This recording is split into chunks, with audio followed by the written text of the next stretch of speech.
Hi everyone, in this video I'll be talking about how I'm going to be grading your quizzes. So I'm going to share 4 big grading expectations and then look at a quiz level problem and show how I would grade a few sample submissions with our proficiency rubric. The first tip is to show all of your work. The majority of what I'm going to be looking at is your process that leads to your final answer. So it's important to show all of your steps. The second tip is to show the same level of detail that I provide in my in-class examples and in the homework solutions. So use those as a guide to see how much work should you be showing. The third tip is that your work should be easy to read. The easier it is for me to read your work, the easier it's going to be for me to give as much partial credit as possible. And the last tip is to label your work and steps. So if you're doing things like setting up an augmented matrix and looking to see if it's consistent, maybe writing, oh, check if this matrix is consistent. Here is an example of a quiz level problem. This corresponds to one of our standards on our course syllabus, which says being able to determine if a vector is a linear combination of a set of vectors. So we did this problem in class. We were checking if this vector was in the span of this set of 2 vectors. That's just another way of saying, can I write it as a linear combination of those vectors? And here was the work that we did in class.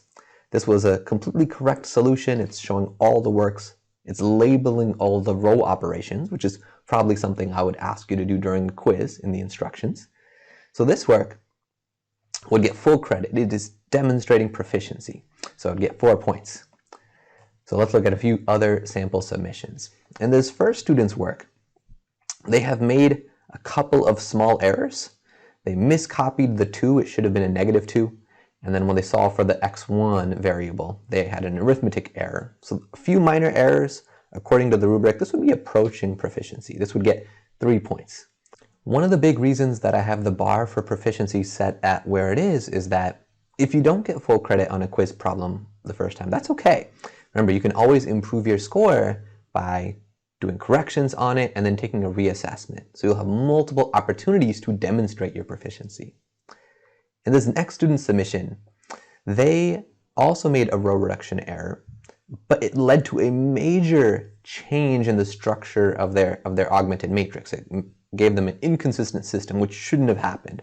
So this was more of a major thing that changed the nature of the problem. So this would earn 2 points for achieving the basics. In this third student submission, they looked like they were trying to row reduce, but their row reduction had a major error. So they know they needed to make some zeros here, but then everything else was incorrect. They also didn't label their row operations. That's likely something I would ask you to do in the instructions.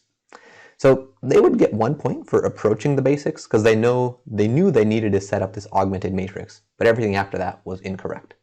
Let's look at one last submission. In this last submission, this student has correctly set up their augmented matrix, but then they had the right answer, they just didn't show work for how they got to it. And there were a number of steps that they would have needed to show to demonstrate how they get x1 is 5 and x2 is -2. So this would just earn credit for setting up the augmented matrix. I would give it 1 point for approaching the basics. So 1 point is what they had earned for this problem. So I hope this video was helpful, but if you have other questions about our grading expectations on quizzes, please ask me and I'm happy to help.